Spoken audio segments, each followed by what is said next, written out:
Welcome into the newest episode of Side Mission. Like always, I'm your host, Rusty Ellis, joined by not just the boys, not just Thacker, and not just Matt. Today, we have our first guest of the year, our boy Woody, joining us. Woody, I'm glad you're here. This is going to be a fun episode just because you're here. I'm excited. Good old Woodford. Good old Woodford. However many names we made up while we played this game. However many names we made up. Woodford, Woodson, I don't know. Anyways, today we are talking about, I know for me, this was the most anticipated game of the year. I don't know. I know you obviously were looking forward to Horizon, Matt. I know we were all looking forward to probably different games. But this was one I feel like universally we were looking forward to, and that was Elden Ring. In a nutshell, this game's fantastic. I know that's, we'll get into a little bit more of that. Woody, I want to start with you because the first thing I really wanted us to talk about, because Elden Ring continues an interesting trend from software. And that's that they seemingly don't miss with one-off titles. You look at Demon Souls. I think Demon Souls was ahead of its time. The original version, obviously, the PS5 remake's gotten a lot of love. Bloodborne, I think a lot of people consider Bloodborne not just one of their best titles, but one of the best games of all time. And then Sekiro was also a big success because it won Game of the Year it came out. Why, Woody? Since you're the guest and you're probably, I think you're a bigger From Software veteran than me, even because you're a lot better at these games than I am. Why does From Software have success with one-off titles? Why is that? At least in your opinion. Mainly because nobody else is doing it. Nobody else is doing games like these. Mm-hmm. Like, you have the MMORPGs and stuff like that, but nothing like what From Software does. Yeah. Like, it's all just clunky mechanics, stats taking up the entire screen, not organized. Talking about most MMOs? Oh, yeah. Absolutely. Yep. So I had a theory, and I'll let one of you two chime in on this. I think it's because you look at From Software's catalog, and everybody knows Dark Souls 1, Dark Souls 2, Dark Souls 3. Everybody knows those games. All three of those games follow pretty similar, I guess, formulas. I don't want to say formulas because that sounds like a negative, but they follow similar formulas. The funny thing is that you look at Demon Souls, Bloodborne, Sekiro, and Elden Ring. All four of those games are vastly different. You have that same formula, but you look at Demon Souls, that introduced, the idea of you can go wherever you want in the world, provided obviously you beat the first area first. That's the only requirement, is beating 1-1 before you can go anywhere else. Bloodborne is obviously a much different style of combat from any Dark Souls game. Sekiro is even more different and made parrying essential and deflecting essential. And now Elden Ring is obviously this big open world that's all about exploration. Is part of it because maybe From Software uses these games to maybe experiment and maybe kind of push their ideas and maybe try things they wouldn't try in a Dark Souls game? Does that have anything to do with it, you think? Honestly, I'd have to say yeah, because if you think about it, From Software makes these games a whole challenge. Whereas when you think about most games that follow suit or even try to follow suit, it's nothing more than you get the full tutorial, you get a full interaction with it. But From Software is like, nah, fuck you guys. We're just gonna straight up throw you into it, and let you have the fun and punish you for not learning it. And I feel like with the one-offs, especially Bloodborne, Sekiro, Demon Souls, and now Elden Ring, we're getting more of that, and it's a complete game at its best. There's nothing missing from it. Even the small little patches on it weren't anything major to fix. Patches, good use of word there. I like that. Patches. I like that. Matt, I have a question for you, Matt. Yeah. So you asked me a few months ago how I felt about Elden Ring leading up to the release. You remember what I told you? Not word for word. Not word for word. So what I told you was I genuinely believe this could be their best game of all time. Oh yeah, no, I call this game their grand magnum opus because this was a culmination of all of the experimentation from every previous From Soft game, and they finally added it all together in this one giant open world big package game. Like this is the game that I feel like if From Software retired, this would be a high note to go on. Very. It has a fantastic story with the help of George R. Martin, which like. We knew that this game was announced roughly about 4 years ago. This was announced, I think, the same year Sekiro came out. It was. So that would have been 2018. Yeah, that would have been early 2019. Early 2019. We had the first trailer for Sekiro with gameplay at an E3, the same E3 that they revealed the very first teaser for Elden Ring. And we knew that this was going to be worth waiting for. Yeah, Elden Ring's announcement was E3 of 2019, guys. 2019. Okay, so we waited about 3 years. We waited about 3 years then for this game. So okay, before we move on from this, so before this game, because obviously I think we all maybe feel a little bit different about our favorite From Software games after seeing this game. Yeah. What was everybody's favorite From Software game going into this? For me, obviously, it was Bloodborne. I've beaten Dark Souls 3 9 times, and I love Dark Souls 3. But I really feel like Bloodborne was on a different level from everything they've done, especially lore-wise. I loved the Lovecraftian horror elements added into that game.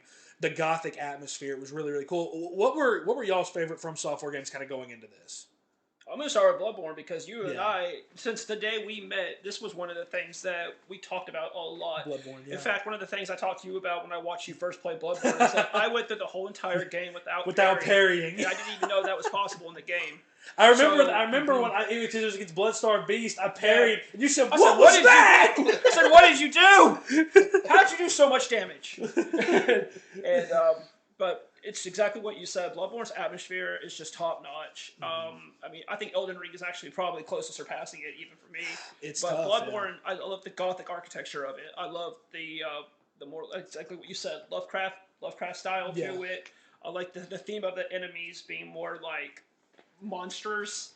So I think Bloodborne is definitely sitting at the top. It's on a boss level for sure. It's so wildly different when you think about Dark Souls being kind of more medieval. It's even crazy. The weapons are awesome. The saw blade. Yeah, man, making me want to play Bloodborne right now. The giant wheel.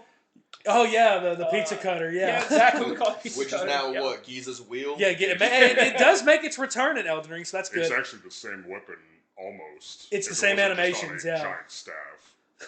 Yeah. So Bloodborne, it was just on a stick. You're right, because it turned into a mace. Yeah, I remember that. So what was your favorite From Software title coming into this? Dark Souls 2. Okay, that's interesting. No, I'm just kidding. I'm about to say, I didn't know if you were kidding there. I didn't want to roast you. It's time to end the episode now. I was gonna pause this and be like, hold on, buddy. Just kidding. Go ahead, buddy. Probably Dark Souls 1. Okay. The classic, yeah. Yeah, they've got the repeat bosses, but it's not the start of the franchise. Demon Souls obviously is, but this is the one that I first got into. Yeah. And it hit me hardest. So, just starting from the beginning and then moving forward, it had the most impact on me out of all of them. Besides Elden Ring, of course. I said that one thing I've seen this said a lot recently. One thing that the first Dark Souls did was, it's one of the reasons why Demon Souls I think was underappreciated is because that form of gaming hadn't really been popularized until Dark Souls, the first Dark Souls game. And I think that the PS5 remake did a lot for Demon Souls because of that. But Dark Souls 1, that's a good game, especially when you look at interconnectivity in a map. Oh, it's not even that. Crazy. It's home to the best NPC, Solaire. Praise the sun. Thacker, where were you at in all this? So with this, believe it or not, it's from the challenge that was placed down at the end of last year. Yep.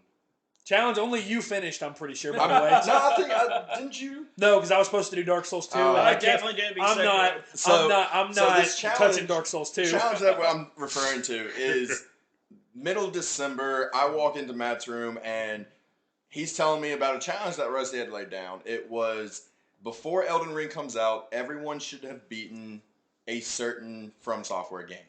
Matt had Sekiro. I think it was, we said whatever From Software game you haven't beaten, because for me at the time, I think the only one I hadn't beaten was Dark Souls 2. So.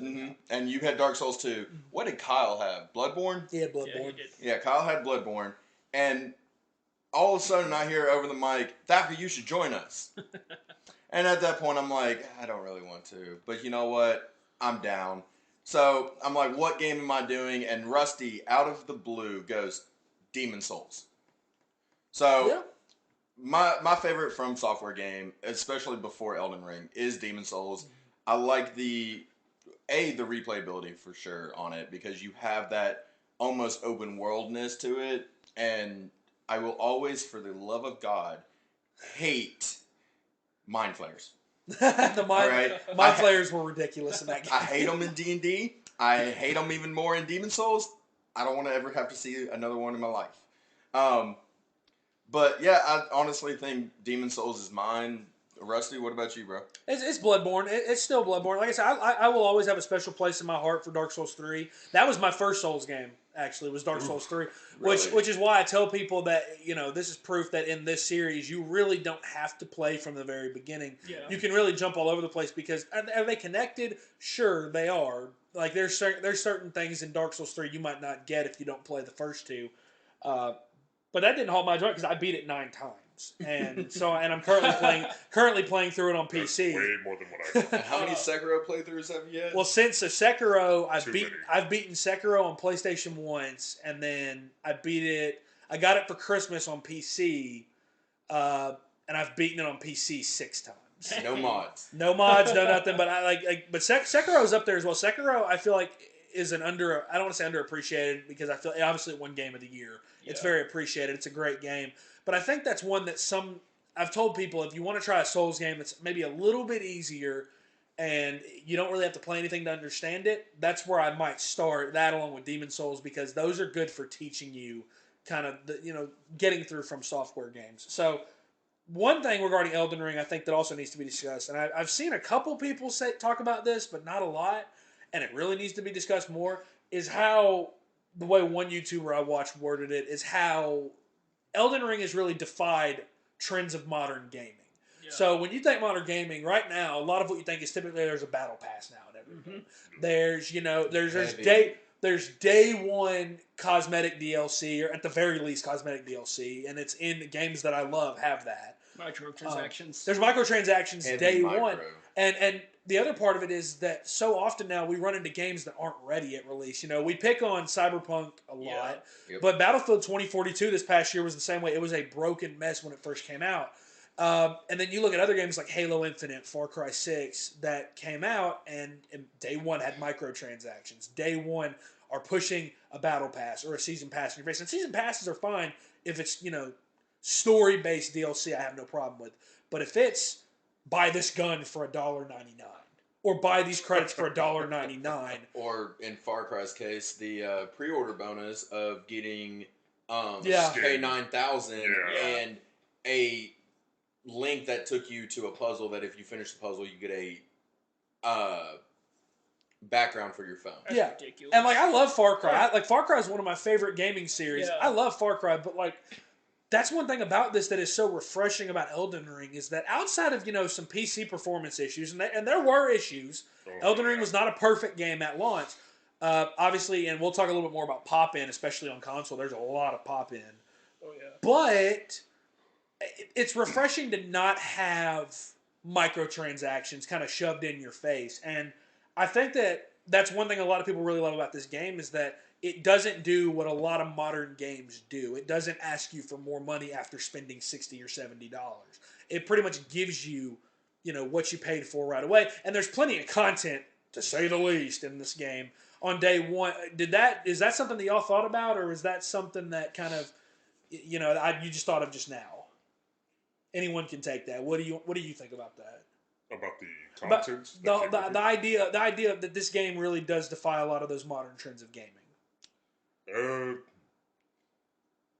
Yeah, I would say. I love it. I'm just glad that it doesn't come with the whole, immediately wanting you to, pay to win. Yes. That most games these days have. Call of Duty has had that for years. Yep, it has. Since the early days. And that can be in the form of Recon, pre-order bonuses too, yeah. All of them have the pay to win sort of thing. But this one you have to play to win. Mm-hmm. And keep playing. and keep going if you want to win. I would say if this game was made by EA, they would probably put microtransactions for runes. Moonveil Katana, $10.99. No, I got a better one, and this we'll touch up more on this later. I think Matt actually, I'll let him touch up on this later. But for $5.99, you can get 20 Stone Sword keys. That's true, though. It's funny because I would actually pay for that. Honestly. But yeah, buy some Stone Swords. Imagine if you booted this game up on launch night and the first thing you saw was Giza's Wheel for $4.99.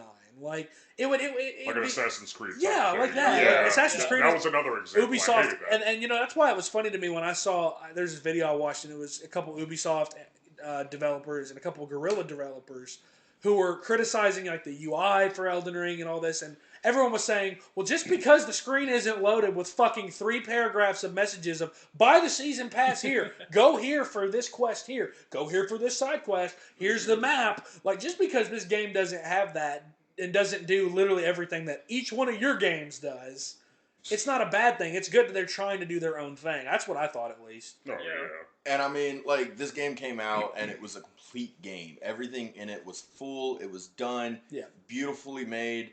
And honestly, if games keep doing this the way the Elden Ring is, and even by what I've seen so far of Tiny Tina, it'll be the same thing. Little hint, what we're going to be talking about next, Tiny Tina. That's been a fun game so far. Before we get deep into Elden Ring, because I know we're 16 minutes deep into this episode already. Before we talk about Elden Ring, I just want to say a quick rest in peace to Horizon Forbidden West's Game of the Year host. Sorry, this man. was pretty much a repeat of when the... It is, exactly. Why do they keep doing this? When the first Horizon Zero Dawn came out, Breath of the Wild took the winds right out of its sails, and then... It came out like 2 weeks later or something. I mean, this one didn't even have 2 weeks. This one had 1 week. This one literally just had 1 week to let Forbidden West breathe, and then it was just suffocated it, completely put it out of its misery. Pillow over it. Exactly. And listen, like Horizon Forbidden West, like y'all, if you listen to our episode on that, like we loved that game. That game was awesome. Really think that was a high quality game. Girl did a good job. It's a Game of the Year contender for me. It'll be in the Game of the Year discussion. I don't think that right now it's anywhere close to Elden Ring. Nowhere close. But that Horizon what? Exactly. Horizon what? Oh my. Now, as far as actual Elden Ring, I feel like the first place to start is just the sheer scope of this game. Oh, yeah. Like, I can't think of too many games where, I open the door into the overworld, and the first thing I'm thinking is, holy shit, I have to go do all of this. Because Limgrave by itself is as big as, like, some games. Limgrave, the starting area, is as big as some games. And it's a great starting area because you can literally spend hours upon hours in it, and I saw something on Twitter that was, am I doing the map right? And it was someone that was in Liurnia and had none of the maps. And so they had no idea where they were going, had none of that.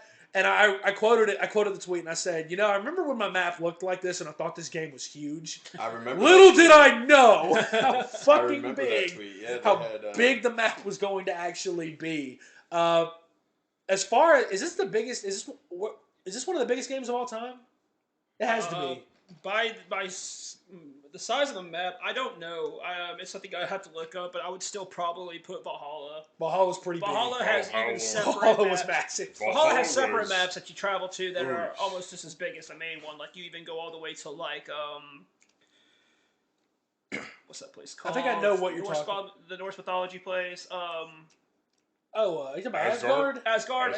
Yeah, you go there. You go to Jotunheim. You've watched enough Marvel to know what Asgard is. I feel so bad that I couldn't remember that. But those they have separate maps. Like I said, in Jotunheim too, and they're like the same size as like the main map. Oh yeah. This is why I wouldn't say it's the biggest. I still would have to say it's Valhalla. It's one of the biggest. My favorite thing about the map, honestly, and I forgot to mention this, if you look at it closely, it's a giant furled finger. Is it actually? It's very close to it. Actually, it's here. Let me see this. Pull this up. Oh my god, it actually is. Yeah. It's a furled finger. That's pretty cool. I noticed that. That's a cool detail. I saw it on Twitter. Oh, did you? I noticed it last night. I was like, kind of looks like a finger. And I looked at the picture. I was like, wait a minute. The picture you looked at, the picture you looked at online is a little altered though, but it's pretty much close to it. Oh yeah. Yeah, that's pretty crazy actually. That's deep detail right there. So it looks like the only game that has a bigger map than Elden Ring is, believe it or not, Breath of the Wild. Yep, I believe it. Okay. Breath of the Wild is pretty big. I'm Breath of the Wild surprised. is So we massive. wondered about Skyrim too. We wondered if Skyrim was anywhere compared. Believe it or not, Skyrim's map isn't even bigger than Final Fantasy 15's map. Okay. Wow, well, that's another really big game. All right, Yeah, fair enough. like it's impressive. I mean, you could travel from one end of Skyrim to the other in like, what, 20, 30 minutes? Maybe an hour? Oh, maybe.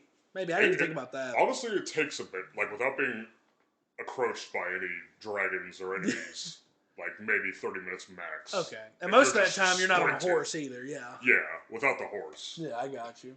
Well, I think that for me, when I look at this map, I think that the crazy thing is it's huge, clearly. Oh, yeah. But there doesn't really seem to be a lot of wasted space either. Like it feels like everything has a place, and I like that. I like that there's reasoning to all that. What you got, Thacker? I actually take that back. I just found the most recent updated story so far. As of May 2nd, 2022. Okay. Posted at 1:02 p.m. May 2nd, 2022 is in the future, by the way. You mean March? March. My bad. My bad. Sorry. March 2nd, 2022 at 1:02 p.m., right? Okay. The biggest map is Elden Ring. Wow. Oh, okay. Followed by Destiny 2 Witch Queen. Okay, congrats, Elden Ring on the biggest map. Game sucks. I'm just kidding. I'm kidding. But yeah, like I do. Shout out to Destiny 2. Destiny 2, that's random. Honorable mention. But yeah, I like that. At least I don't think. Or what do you think? I don't think there's any wasted space in this game. I feel like everything has purpose in this game, Honestly, as big as it is. Like, it's true. There is nothing in this map that is wasted space. Everywhere you go, there's actually something to do. You get a grace nearby, whatnot. It's one of the best maps because there, as you said, no empty space. I think the only issue I have is in Caelid, and that is because in Caelid you see this giant pot sitting there with his arms crossed. Yep. Right? And when you finally get down there, you find out there's 2 giant magic golems sitting there guarding it. When you get up there, there's an arena. You can't even go into it. Yeah. Shows this biggest area, biggest pot you've ever seen for nothing. There's also an arena like that in Limgrave at the top. Yep. You can't go in there either because I think outside that arena is mainly PvP area. Yep. Okay. That's what that whole area. I think is that's for. what we were talking about earlier. Yeah, we were. Yeah. For something that's that big of an area, like if you zoom the map all the way out, you can feels weird. still see that. It's just I feel like that. You feel like there should be a side of grace there. Yeah, exactly. I feel like that is probably the only wasted space in the map, and when you compare this map to everything, that's so tiny. No, yeah. So let's talk about the biggest elephant in the room regarding Elden Ring, and that's the fact that, again, and we've kind of alluded to this, it's From Software's first fully open world. Yep. Mm-hmm. I think that, Thacker, you posed an interesting question, if they go back and do a linear game after this, whether it be Bloodborne 2, LOL, that's never happening. Sekiro 2, LOL, that's never happening. Demon Souls 2, okay, you get the gist at this point. Would that hurt the game? I don't think it does, because I think Elden Ring needed to be open world, especially when you've played as much as all of us have. 150 hours, 130 hours. Matt's played like 15. I'm kidding. Like 60, yes. No, Matt's played 60. So, which is a lot for a normal video game. That's a lot of hours to put in. More than enough. Yeah. So, I feel like this game needed to be open world, and it's a good thing it is because, and Woody, I want you to start here because I know this is what stuck out to most to you. Exploration in this game, I feel it gets compared a lot to Breath of the Wild because exploration is important in Breath of the Wild. But I feel like the exploration aspect of this game is one of the reasons why it's a great game. Yeah. I mean, you can go pretty much anywhere you want to with this map, minus maybe 3 or 4 areas without Like a key. from the jump. Yeah, from the jump, you can go all the way up to the northwest side, or you can go all the way to the southeast. Mm-hmm. There's nothing stopping you other than death. 4 or 5 keys, a couple medallions, and Death. Level capping. Couple T-Rex dogs, and Oh god. Couple gigantic crows. a rancid fucking bird. But, Yeah. And so did anybody... How did y'all ever... Did y'all find the skip where you could go to Liurnia straight away, or did y'all find that out from somebody else? And skip Godric. And you could skip all of Stormvale Castle from the very top. I found that out after. I saw it and I was like, "This is wild." If you find this without going to Stormvale and you skip all of that, that's crazy. Especially because there is a shard bearer there. Yeah. Yep. Like it's your first shard bearer, and that is crazy to think about. You can completely skip that. Well, dude that fucking roasts the shit out of you in the start tells you to go after Godric, and you can literally now just say, "Nah, I'm good. I'll just go to Liurnia. I'm good. I don't need all that." But it being open world and that exploration, it really is fantastic because you're also always getting rewarded. That's the other part of Yeah. it. You're always getting rewarded, whether you find an NPC, a dungeon that's got a chest in it, or you find a really, really OP weapon early on in the game. There's always a reward for exploration. You find an Everjail that's got a boss in it that you can go to straight away. Thacker kept calling them Evergalls, and yes, you're getting exposed on this episode for that. Everjail. Well, hold on. We all called it We did. Evergale or Evergole until we found Dung Eater. And he said Everjail. Everjail. All right, until late game, we were calling it Evergole or Evergole or something like that. See, you're having a hard time saying it right now. So, but the other advantages of it being open world though, and Matt, I know you love this, was the roaming bosses you can kill. The obvious one is motherfucking Tree Sentinel at the very start, who's here to whip your ass. Yeah, I was really surprised by the fact that they just threw such a powerful boss just straight up right there. Like basically the first church you're gonna go to as well. And on top of that, there's a lake close by, King Gil. Yep. And there's a freaking dragon over there. And this is just the first area. This is just a taste of what's to come. This is seconds. This is seconds after getting into the open world. After Tutorial Cave. FromSoft did not waste any resources on this game whatsoever. They put bosses. They put like lower level bosses in like caves and like in catacombs. And then they throw other like bigger bosses out in the open world itself. And they literally like did everything perfect. Like it is so challenging to start with, and like that's what makes this game, like in my opinion, FromSoft's like perfect game. They finally got the balance of the challenge right from the start. So a lot of people criticize the Tree Sentinel boss. It's funny. I saw it on Twitter a lot. A lot of people criticized and said, "Why would you put a boss that's this hard at the first start of the game?"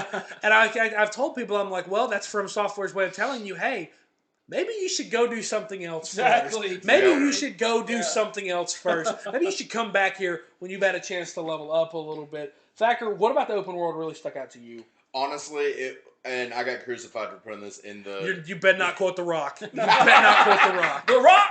You better not quote The Rock. But it's about grind. It's about power. We stay hungry. And get devoured anyways. We get very devoured in this game. But no, it is the grind. It is being able to actually go and grind not only for runes in this game being your level up source, but also materials and weapons. If you look at it and you actually think about it, there are 83 bosses in this game. A lot. That's a lot. And shout out to From Software for finally getting dragons correct. Yes. Yes.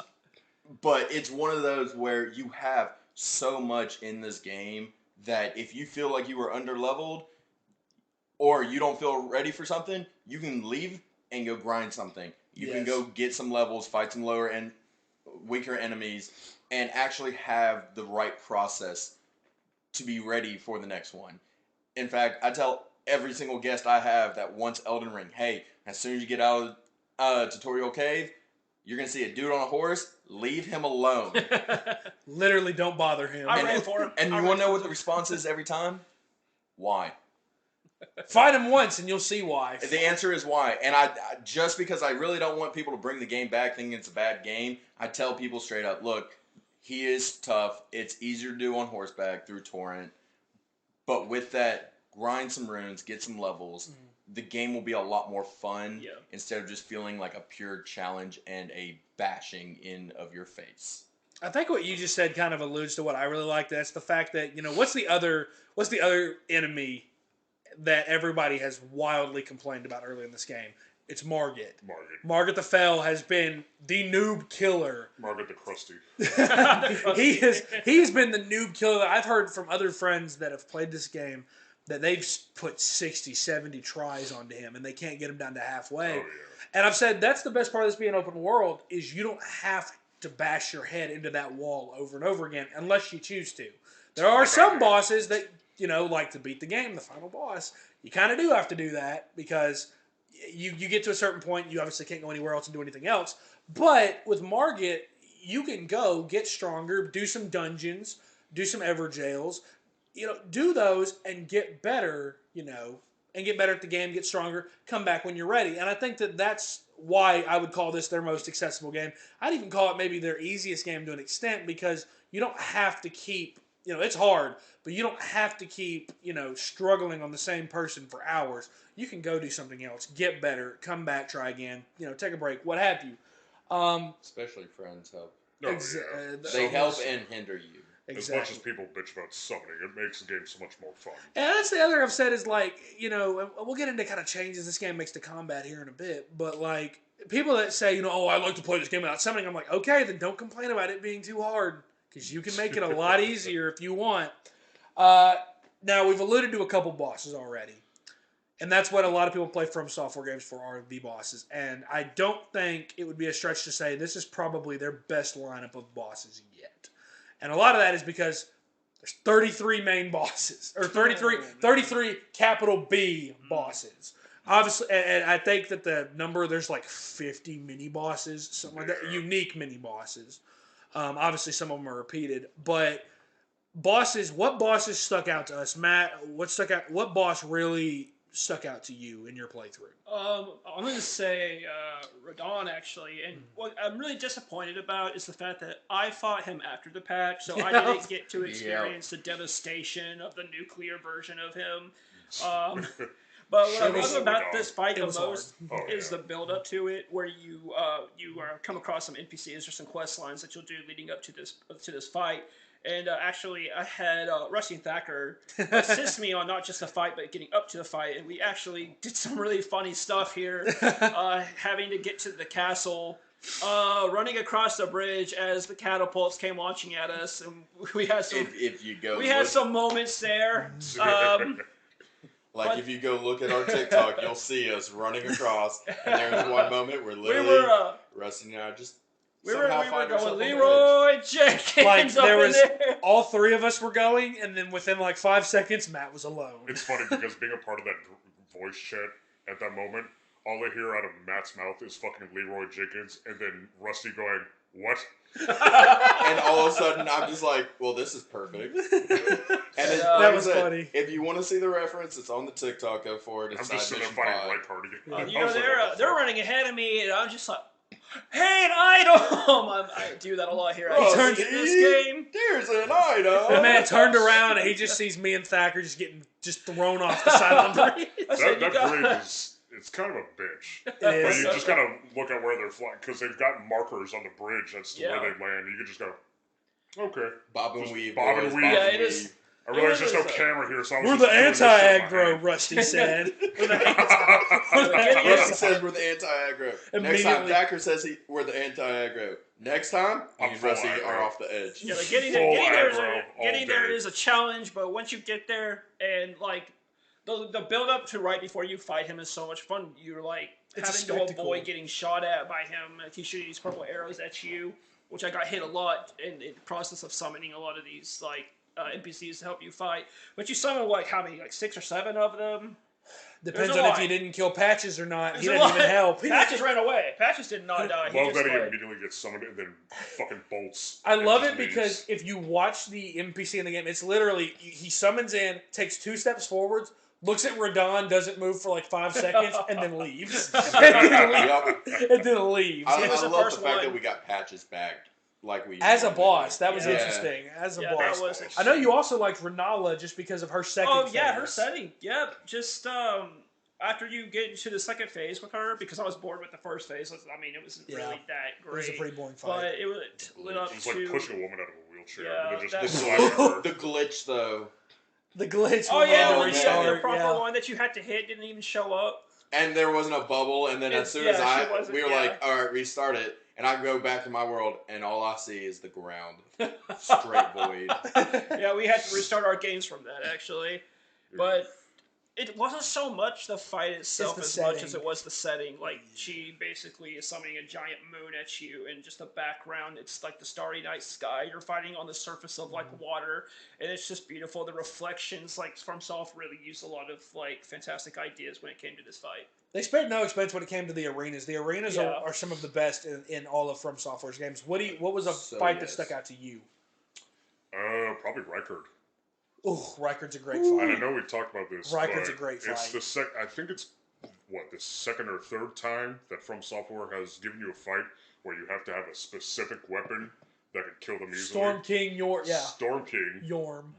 Yeah. With the Stormcaller or Storm Ruler. Yeah. And then Rykard with the Serpent Hunter. Which is probably one of the coolest weapons they've ever come up with. Which made that fight easy, but so satisfying because it's just a ball of snakes. I love it. It's also sad that you can't use that ability outside of that one fight. Yeah. Which is fair, actually, because if you were trying to use that outside, like in PvP, people would be ranting and raving on Twitter for fucking weeks. That would be. It's like, why are these idiots dual-wielding Serpent Hunters plus 16? Yo, I'm going to try that in New Game Plus now. I didn't even think about dual-wielding. I'm going to try that. Oh, God. Just for that fight, too. It's a nightmare. And then, probably Placidusax. He was awesome. Yeah, I did love that fight. Next one. Just two-headed, low-budget Radon. Or not Radon. Discount Ghidorah. Yeah, that's exactly what Discount Ghidorah. That's funny. It's funny, but if you look at his body clearer, he's actually got 5 heads. What? Does he actually? I thought I think he's got 5 heads. If I had a dragon because from I was Yu-Gi-Oh? reading on it, and he seems like he's got 5 heads wrapped around him. That's what those coils are on his body. Okay. Oh. That's pretty cool. It's kind of gross, but I like it. So, Backer, I know me and you, there's a boss that we've beaten recently that I know you love, so I'll let you rave about him real quick. Good old Lich Dragon Fortisax. By the way, probably the best, in my opinion, the best dragon boss From Software's ever done. Oh yeah, like I said before, shout out to From Software for getting dragons right for once. It was fantastic. His fight, first off, the arena you fight him in, you end up fighting him there once, but before that you fight Thea's champions, which are nothing more than 5 summons. Yeah. And one of them being R.I.P. Roger. Roger. Roger. The most painful death. But no, like you end up fighting the Fiat champions there, and then as soon as you're done there, you can instantly go and fight Lich Dragon Fortisax. And I love that fight to death. It was one of my favorite fights of all times. And I will, every New Game Plus I play, that is one that I will always go back for and always play again. Arena-wise, though, if I'm choosing a boss just based off the arena, I actually have to say Radon. Radon's was pretty cool. The build-up for Radon, just from story and lore alone, and then actually being teleported to his arena and seeing the devastation and carnage just was beautiful, and it really put more of the mood to him. Yeah. You actually saw more of how much power and how much aggression and everything this one entity has. And it's just a beautiful arena, beautiful fight, pain in the ass, especially if you do it before patch. But oh my god, I just love the area. I've said with Radon, when you get over the saltiness that he casts upon you by beating your ass over and over, all the salt. He's a great fight. I'm gonna surprise y'all with this one because one that started to me, I thought I have to go with Leonine Misbegotten. Really? Fuck no, I'm kidding. I was about to say, yeah, the boss that took me like 6 hits to fuck kill. No, absolutely not. No, I am going to surprise y'all. One, again, that kind of on that same line of once you get over the saltiness, it actually is a really good fight. And I think that if Melania did not have her little healing mechanic, my wife, which is stupid, there doesn't ever need to be a mechanic like that in a boss fight. And I think that really cheapens that fight a lot because it could be a great fight. I think this would be the hardest fight in the game. But it's one that I've learned to appreciate, and that's Malekith. I've actually learned to really appreciate Malekith's fight. I know Woody probably hates that, but you can just hear the sigh. It's funny because in New Game Plus, it took me 1 try to beat him, but before that, it took me, 2 days of screaming into my microphone. Yeah, and I think you were on Melania for 3, almost 4. I love the design. For me, it was the design of Malekith, and I love his weapons. He's probably one of the coolest boss weapons in the game. The Ash of War on it is really cool, where you slam it down and it has all the slashes just kind of going through the air. I thought Malekith was really good. I loved Lich Dragon Fortisax. Thought that one was fantastic. I think that From Software in this game put together their 2 best dragon fights in Fortisax and Placidusax. And it says a lot because a lot of people rave. I can't remember for the life of me the name of the one in Dark Souls 1. Calamite. Black Dragon Calamite. A lot of people rave about him. A lot of people rave about Dark Eater Midir in Dark Souls 3. I thought that one was a little bit too hard. And, Took me a week and way a too. half. Yeah, well, just to get him down to half health, it takes a day. So, and I love how like both dragon bosses are more of a secret. Like you actually have to go out and find them and look to see how to get them. And you guys asked me for like 3 days to take you to freaking Placentia Sex, and I was just like, yeah, hold on, I'll figure it out. I will say 2 bosses that I think flew under the radar for me. I thought Mog, Lord of Blood, was also fantastic. Oh, very fun. Loved the design. The design was awesome. I wish you could get his weapon. Actually, you can. No, you can. You can. What am I saying? I think the only issue I had with him was his bullshit curses.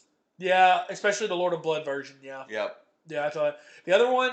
I thought Fire Giant was a very underrated fight. Fire Giant's a really good fight. That was fun. I know he's rage-inducing because of how much damage he can do and how fast he moves. But in terms of a spectacle fight, you can't tell me that your jaw wasn't on the floor when Phase 2 happens the first time, and you see his second face on his chest. Or the part where he rips off his fucking leg and decides not to beat you with it, but this would be pretty fucking. I'm gonna open my eye. I thought he was gonna grab his Just my eye. I'm gonna throw my leg away. Well, it's like it's like the last giant in Dark Souls 2 where he rips off one of his arms, starts beating you with it. You're like, oh, they did it again. No, he just does his arm, and I'm gonna open my eye. but I thought Fire Giant was actually a really cool fight, especially when you think of like what story implications that fight has, because you're trying to burn the Erd Tree at that point. Oh, yeah. I think there's a lot of story implications there, and the fact that you have to beat him to get to that point. A lot of bosses you can just run past. Most of the dragons, just run past them. But this one, I like that you had to actually defeat him to get access to the Forge in order to do that. I thought it was a really underrated fight. So those are my second me. I will say, there's one thing on the bosses that we need to talk about. It's the repetition on some, especially my mini bosses. I know that like the Burial Watchdogs get used a shit ton. There were some bosses that were lazy. None more so than fucking Misbegotten Warrior and Crucible Knight being just thrown into the same arena. That was the biggest headache and biggest load of bullshit I've ever seen. Because if you do Crucible Knight in the Evergel, it's like, this dude is way too strong for any reason possible. And then, as soon as you get to the actual boss fight, it's like, he's not as hard. He's still hard, but he's not as hard. But it's one of those where it's literally like From Software. As much as I love Miyazaki, it's one of those where it's like, let's just take one fast enemy and one slightly slower enemy, and let's just throw them into arena together. No lore whatsoever. No, they're just there. It's one of those where I feel like, and I'm going to steal this joke from Democracy on YouTube. I'm going to steal this joke. It's like From Software, and they did this a lot in this game. It's like they looked at some bosses and were like, what if there were 2? Like it's like the Fell Twins, the Erd Tree Avatar. There's a fight where there's 2 of them, and the Godskin Duo is probably the most infamous. Literally the worst. Believe it or not, you can actually skip the Godskin Duo using that little where you jump using the dragon. Yep. Yeah, you can do that. You can actually skip that. It's funny because a lot of people say that stuff they'll take out of the game. I don't think so. I think From Software leaves that stuff in there for like players that are willing to dig deep and try everything. Yeah. What were some others that stuck out that were just kind of lazy? The easiest one, and I'm not sure if you guys have found it yet, it's in a catacomb, Summoner Snail. Yep, Spirit Caller Snail. Spirit Caller Snail. I just call him Summoner Snail because it's Look, funnier. me and Rusty had... How about the one that summons Godskin Duo? Okay. Excuse me? Yeah. There's also an area... That's the one that I'm referring to, because that one was the biggest pain in the ass. Me and Rusty spent, 7-8 tries on that? In that little forested area? Yep. We tried it for 7-8 tries, and finally we were like, let's level up a little fuck bit this, more. Let's come back. And I don't think we came back for another, day or 2. We did. I remember that. We beat it eventually, but we took a break from it. But, yeah, that was one that was repeated. Matt, wasn't there was a couple others that were repeated. I know the Watchdogs is the most infamous one. The Deathbird? The Deathbird's another one, yes. I will say, though, I liked how... That was scariest.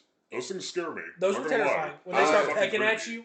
I like the Deathbird, especially further on into the game. The mountaintop one, yeah. The mountaintop one was cool. The Caled one was my favorite. Okay.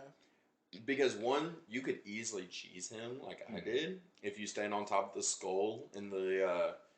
mountain, you can cheese him very easily, but at the same time, he was probably my favorite because that ice pick weapon that he gives you is just way too nice. Oh, the ice hatchet. I think when he adds like the black flame attacks in the mountaintops, that was one where I was like, okay, this is actually terrifying. Like, you add an attack where they can literally cut your max HP down every time if you get hit too much by it, and it drains your health the longer you stand in it. I think the Godskin duo was probably the most frustrating one because it's literally like we're just gonna put both of them in here. They share a health bar, but it's not you kill them both once and it's over. You have to kill them like 2.5, 3.5 times, and then they're dead. And it's, again, someone explained to me the physics behind Godskin Noble being faster than Apostle when Noble's this fat slob. It's funny because if you think about it, it's the Ornstein and Smo fight all over again. Yeah. Because one of them dies, the other one immediately gets stronger until the other one respawns. Yep. I think it's that's all over again. That's what they were going for. That's what I felt like because a lot of people love that fight, and they're just even though there's a guy in the game that literally has Smo's armor and his hammer, but it's a fire hammer. Yeah. So I'm still scared to fight that guy. I'm not. Oh, he's not that bad. I promise you. Well, maybe not now. Yeah. No. Maybe not now. No. I think this is a good place to kind of transition to combat a little because again, combat's very similar to DS3. But there were some minor additions they made that I think were really good. I think that the 4 that me and Thacker, when we were kind of planning for this episode, the ones that stuck out to us were guard counters, which are obviously completely new, jumping attacks, which were kind of new. Sekiro kind of had them, kind of didn't. Posture breaking, which was really big in Sekiro. And Ash summons. Ash summons are a massive part of the game, especially if you get, the broken ass mimic tier ashes that have been nerfed but are still pretty OP. But the nerf on it was nothing more than it won't use magic as much. I think I heard somebody else say that pre-patch it dodged a lot more. Oh, it did. It definitely did. They should have kept the dodging. Come on. Matt's struggling with the final fight of the game. Dodge. Dodge, damn it. It's funny because I'm dual wielding greatswords, he dodges a lot. Are you still using that anchors? No, I'm using the dual anchors. The Godwin greatsword, I think it's what it's called, or Lord. Oh, the Godslayer. The Godslayer. Okay, I know what you're It's like the starting game fucking greatsword. Oh, the Lord Sworn greatsword. Yeah, Lord Sword. Yeah. That and the Claymore. I've been using it for 2 run-throughs now, and it hasn't failed me. It's kind of cringe, but whatever works. Do we think they added enough to the combat to make it fresh? Absolutely. Yeah. Jumping added a lot more to the combat. Yes. Adding a jump mechanic, you could slam down a hammer, swords, anchors. And I'm gonna have to do a playthrough with dual rusty. Yeah, you'll notice when I was playing with you guys online, y'all were getting y'all aggroed the boss we were fighting. They were going for you guys. Said, "Get off my friend!" And I ran and jumped. And that's one of the funniest things you've ever said, and also one of the cringiest. Get off my friend! I think that the Ash of Wars, though, as well, are other things that added to this because the Ashes of War have changed up what my playstyle is going to be entirely for New Game Plus, which was I put the Bloody Slash on the Godskin Peeler and the Twin Blade, and now those both deal 103 bleed per hit. You dual wield those. You're welcome for that, by the way. Yeah, no, you helped me with that. You're just like creating bleed. But I love that like the Ashes of War become relevant on other weapons as well because you have the Ice Rind Hatchet that can actually really help on a lot of late game bosses with the Hoarfrost Stomp. Oh, yeah. And so for me, especially over the last week, it's really interesting how much more the Ash of Wars have really become relevant and really help you later in the game. I know you talked about them because you brought them up as something that really added to that combat. What did you think about them, Thacker? Honestly, the Ash of Wars are probably one of my favorite things, especially when you take into consideration some of these boss weapons, right? Like Melania's weapon, you get her most bullshit attack, which is almost impossible to avoid, and it's just a beautiful technique. Now, again, there's also Ashes of War for things like if you want to become Zeus, there's a spear you can actually get in the capital, and as soon as you use the Ash of War, you're throwing a legitimate spear of lightning, and it does great damage. I think it's one of the top 5 weapons in the game right now. Hell, it was the best weapon in Dark Souls 1. Yeah, exactly. Until they nerfed it. Until they said y'all are having too much fun. Right? But it's one of those where the Ashes of War actually brought something completely different that we haven't had before, and I love it so much because each weapon has a different set of Ash of War. Even if you get 2 weapons of the same class being 2 daggers, each dagger is going to have something different 9 out of 10 times. And it's just one of those that the Ash of War was spot on. And I can't really say anything else on that, because if you haven't played the game, I'm sorry, but go to your local game store and go grab it now.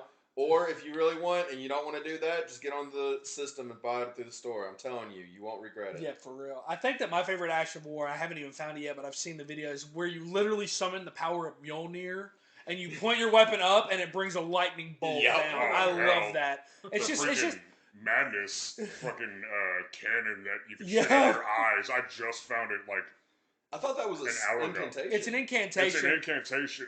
It is. It's an incantation, but it's still pretty cool. But no, incantations, like, I like how this game has made magic more relevant than any game since Demon's Souls. Demon's Souls, magic was OP. Oh, yeah. It was broken. You could kill the hardest bosses in the game in seconds using magic. But this has made, faith and intelligence legitimate builds. Thacker did a Dex intelligence build. I did a strength faith build. And we constantly were using incantations on my end, sorceries on his end, that made the game a lot easier. Those playstyles are more relevant now. Commonazor. Kamehameha. Commonazor is a pretty fucking cool spell, I'm not going to lie. Hell, the meteor shower is the prettiest. That one is pretty cool. The gravity magic in the game is really cool. I love the gravity magic. It looks way too good. So to kind of close this thing out, because we're almost about to hit an hour with this. What's one thing we haven't talked about, positive and negative, one of each? What's one thing that stuck out to each of y'all that we haven't talked about yet? Matthew. So for a negative that I haven't spoken about, the key sword stone. Stone sword keys. Yeah, Stone sword keys. I said that. Close enough. As we say in journalism. I was close enough. Last night too, and it was I was really sitting here afraid I was going to botch boss names. No, I botched the minor item. Every time I try to say it. Because this goes back to the exploration of this game, but there are so many areas that you're basically you can't access unless you have that specific item, and it just feels like that you're blocked from this, and this item that you need to find. I mean, they're around. You can find them. Yeah. Like they're given to you, and you can pick them up. But it's still kind of just something that grinds my gears. Really, that it's just this area I can't access, and there's sometimes they require 2 of them. I know you also. So that was your negative. Your positive for this game. I think we talked about earlier. You talked about how it's the most different Souls game we played, but it's still a Souls game. It doesn't hold your hand. Yeah, it's a Souls game at heart, but it is also a new game, a new genre. I even feel like it's a new genre. Like we've had Souls since Demon's Souls back on the PlayStation 3.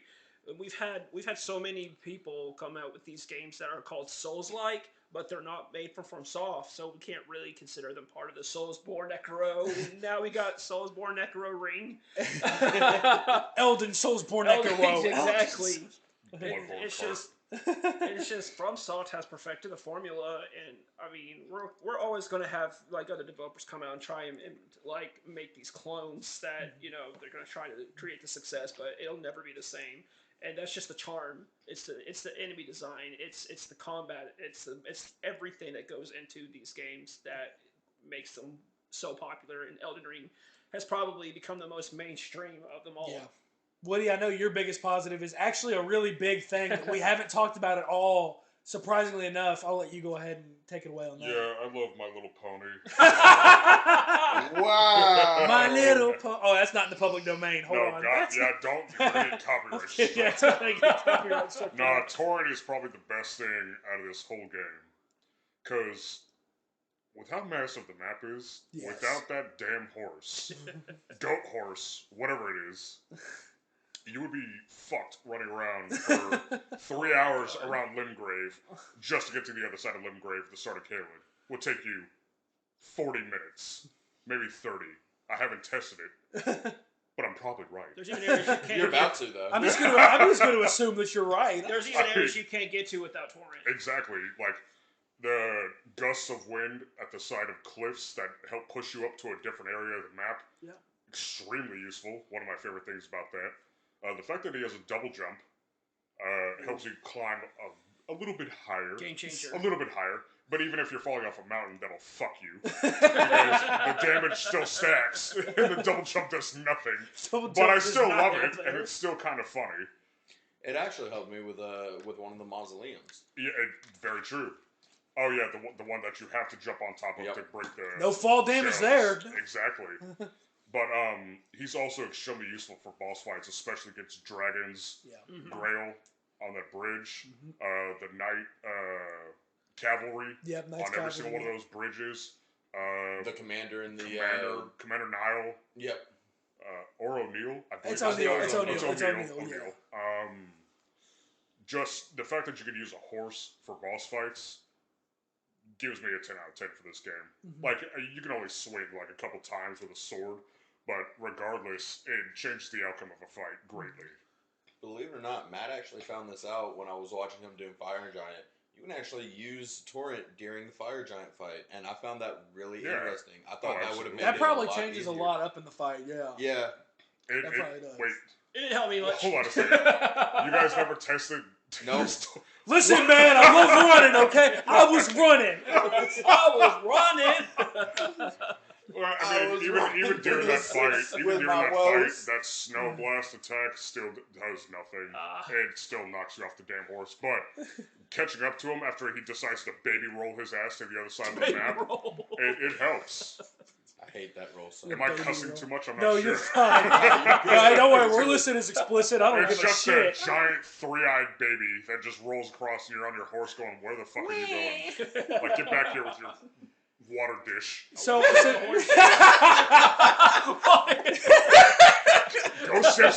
go sift for some fucking gold in the forge. God. So speaking of bosses, I know that was your negative though, was them nerfing bosses and stuff. Oh like that. Freaking of all the bosses they had to nerf, Radon. At that point, people hadn't even made it to Millennia yet. Especially they haven't even made it to it yet, and they were. Yeah, exactly. Yeah. Here's an optional boss, and you're bitching about how strong an optional boss is. Just don't do them. Wait, just don't do them. Go somewhere else. Well, you kind of have to do them if you want to do a certain quest line. Yeah.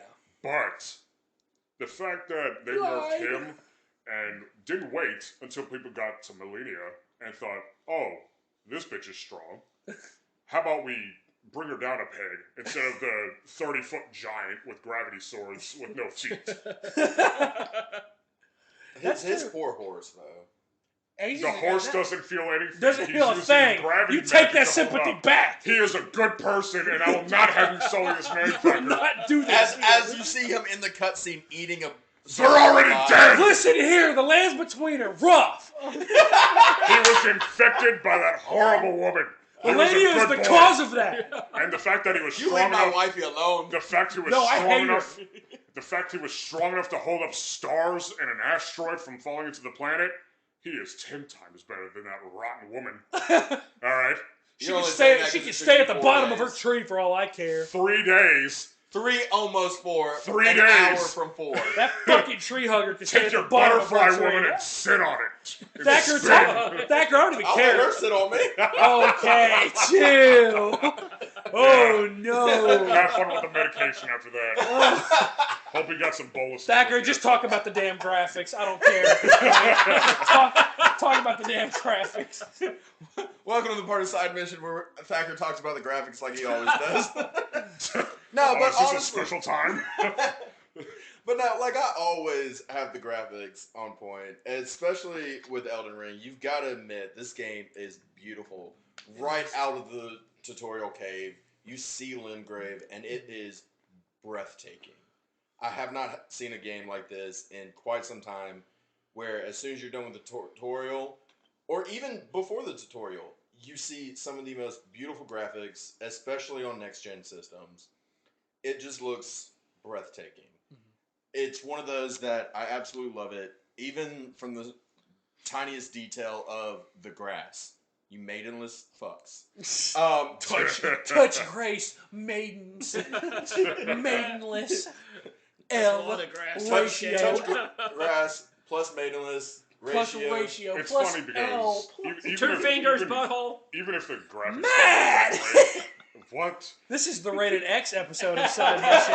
If Just only one of I the had a messages you giant see butthole. everywhere. But no, like it's one of those. The graphics are beautiful. I love them to death. Even in every boss arena, no matter which one you go to, from the very beginning of Margot to the very end of Elden Beast, you see the most beautiful graphics, and it just takes it away and adds even more to each of these fights.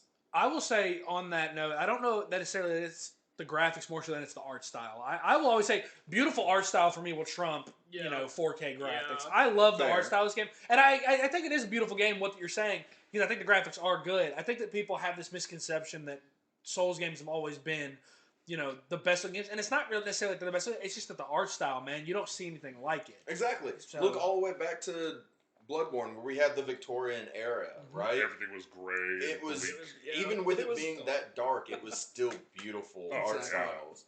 And it's one of those I absolutely love. Honestly, coming up with some sort of negative on this game. I like your negative here, though. I do like your negative because it's true. Honestly, the negative on this, it was hard to finally find something until we were in a game together helping Matt with Radigan and Elden Beast. And it was the fact that you lose quite a bit of functionality through co-op. Yeah, you do. Whether it be the use of torrent or even your flask. If you're somebody like Rusty, Woody, and I who went out and got every single golden seed we needed to get early game access to 14 flask, and then go and find the sacred tears, I think, Woody, did you find all of them yet? Every single one. Yeah. I've got 9 golden seeds now and 4 that are just useless that I can't sell. Right? It doesn't give you the option. I hate it. But it's one of those where Rusty actually went through. I think you were the first one to get all of them something like that done with the sacred tears, and for just to be able to lose that function during co-op. Yeah. I get there should be a balancing act, but we're already getting that with the bosses having more health, double the health. Well, they also used to do that in previous Souls games. They do. They do. I just, on something this massive of a game, I felt like the co-op should have at least give us torrent. That way, on some of these bosses, I can agree with that. Like Tree Sentinels, torrent would have been so helpful there. Yeah. But then it's just like 3 guys ganking a boss on 3 horses. Yeah, it's a balancing thing. I do think that I do wish though that torrent had been available because for like bigger areas, especially like if you're helping like somebody in Limgrave, it takes forever to walk from place to place. I think Thackeray is spot on with that. I kind of. Yeah, I was gonna say, what about you? I touched on my positive ones: the art style, the atmosphere. This game, it's a great atmosphere, and it's still kind of that medieval feel, but it doesn't feel like Dark Souls. I know people have jokingly called this Dark Souls 4, and maybe to an extent that's what it is. But, I mean, this is Dark Souls 4. Hell, I'll take Just it. brighter. I will say, on the performance side of it, there is a lot of pop-in. You've heard us kind of talk about that a little bit. A lot of pop-in on console. I know that PC early on had some rough performance issues that have, I think, been patched now to where I think Kyle, the way he told us was, it wasn't running the game off of his graphics card. It was running it off of the integrated graphics within his processor. Oh, wow. And that's bad. That's not good. You are toasting that processor doing that. But the game would automatically do that. I do think there are some balancing issues in this game. I would love for someone pre-patch to tell me how Radon can be that fucking big and move that fucking fast. Shouldn't be possible. Even, I think even on a horse. Gravity magic. I've already said it. I think that. But gravity holds you down, not lifts you up. He's pushing himself. It should slow you down, Woodford. He's pushing himself up so he doesn't crush the poor horse. Woody Woodpecker, please. Please stop defending this trash. I will defend Radon. All right, You're only defending him because Millennia's broken Rusty, too. You shut up. You, me, and Rusty beat him pre-patch. Millennia's broken too. You sit down. You're right. She's missing an arm. No, she's not. She has one. It's prosthetic. And on that note, that will be the end of this episode of Side Mission. Thank you for listening to this episode of Side Mission. That is going to do it. This has been our talk about Elden Ring. For Thacker, for Matt, for Woody. Follow us on Twitter if you fucking want. I'm Rusty. Thanks for listening. Follow me on Twitter at the Angry Twitter, Woodpecker. TikTok, Spotify. Follow us on social media. That's going to do it for us, though. Thank you for listening. I love you.